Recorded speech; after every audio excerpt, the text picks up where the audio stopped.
Hey guys, welcome back to a quick short video. Before we go any further, make sure you subscribe to the channel. Make sure you click the little notification bell. Sometimes when we upload YouTube videos, YouTube doesn't notify you guys. So yeah, be sure to click the little notification bell, and let's get into this video.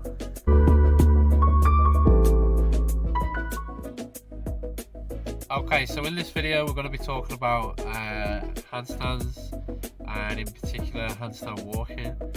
So a lot of you guys have asked me questions based on what should I be working to achieve my handstand walks, where are things going wrong with my handstand walk. So the video of the title is going to be stand before you can walk. And the reason for that is I see a lot of people that question me on this. 9 times out of 10 they aren't able to hold a static handstand, and they're just working the element of trying to walk on their hands instead of working the prerequisites, working the right progressions to able to achieve a static handstand, and then moving on to walking on their hands. Now, in the CrossFit space, the static handstand is becoming more and more sort of programmed at the top end of your RX and your elite competition, especially at the regional level and the games level, or the sanctioned events now. For those that are scaled athletes, intermediate athletes that are working towards the next level, trying to get from scale to intermediate and intermediate to RX. If you've got the intent to sort of just wing being upside down and trying to walk on your hands, is going to be it's going to end up in a result of a continuous spiral of negative results, so to speak. So my big advice would be to sort of work the basics, go back to basics, so going back down to lying down on the floor, making sure the core activation is switched on. So really you should be making sure your glutes are tucked under, hips are rounded, stomach's pushed down, okay, keeping everything compact, everything tight from the core line. Essentially we need to work things like the frog balances, the headstands, and then the big one is working against the wall, working off boxes to find the correct balances in terms of making sure the alignment from your ankles down to your hips, down from your shoulders, down to your wrists, everything is in a nice sort of straight line as much as we can, just to teach our brain, get our brain used to weight bearing upside down in the correct positions. And once we establish that, we should be aiming towards hopefully holding that static handstand and teaching the brain, right, I'm in the wrong position, I'm leaning too far forwards, I'm in the bad position. Okay, and it is a constant battle, but over time, if you improve that, then your handstand walk should vastly improve in terms of distance and endurance factor, staying upside down on your hands. So again, I can't stress that enough. I've seen quite a few questions based on the handstand walk. What should I be doing? What should I be working? But just working handstand walk is not going to improve your handstand walk. Okay, so there's a big misconception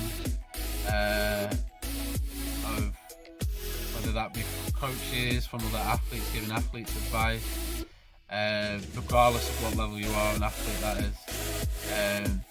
Make sure you work prerequisites. So my background, I coached competitive kids in men's artistic, and handstand walking wasn't work until we put would ensure that a handstand hold had happened first, and you're talking at least a 10-second handstand hold, I should say.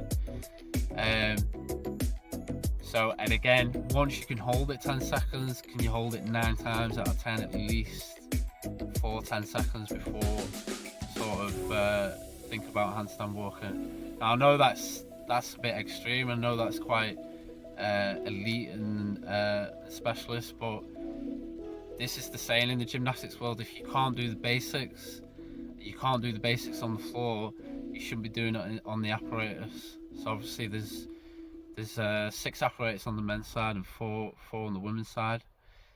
Handstand walking in men's artistic, women's artistic is used to obviously for changes in different directions through certain skills. So a classic example is being able to do a pirouette turn, being able to turn all the way around in the handstand position. Not so much happens in CrossFit. CrossFit obviously looking at the endurance aspect of staying upside down, and then obviously if it involves a handstand walk, being able to move forwards as quickly as you can, as efficiently as you can. But before we do that, like I said, we need to strip everything back, guys, and make sure we do all the prerequisites, like I say. So hammering, frog balances, headstands, okay, even just working your lunge into a kick up to a handstand. So some of us are kicking up far too quickly, and we don't have a plan B to sort of bail out of our handstands. So that's another sort of aspect to handstands. So there's lots and lots of components to break down. So really, to highlight this video, make sure we should sort of stand before we walk. Yeah, so working, like I say, you can nail those prerequisites, balances, you can hold each progression and then move on. Once you can hold a freestanding handstand, your handstand walk should significantly improve. Feel free to leave your comments down below. Any questions, anything you want me to cover, I'll try and do a video on it the best I can. And make sure you subscribe, share the video. If you're in the functional space or the CrossFit space, I will try and do as many videos as I can to help you guys out. But if you wanted to learn gymnastic skills, they are quite complex. It can be frustrating if you don't know what you're doing. Yeah, so share the video around, guys. Be sure to like the video, subscribe, make sure you hit the notification bell so you get the next video posted to you. And yeah, I'll see you soon.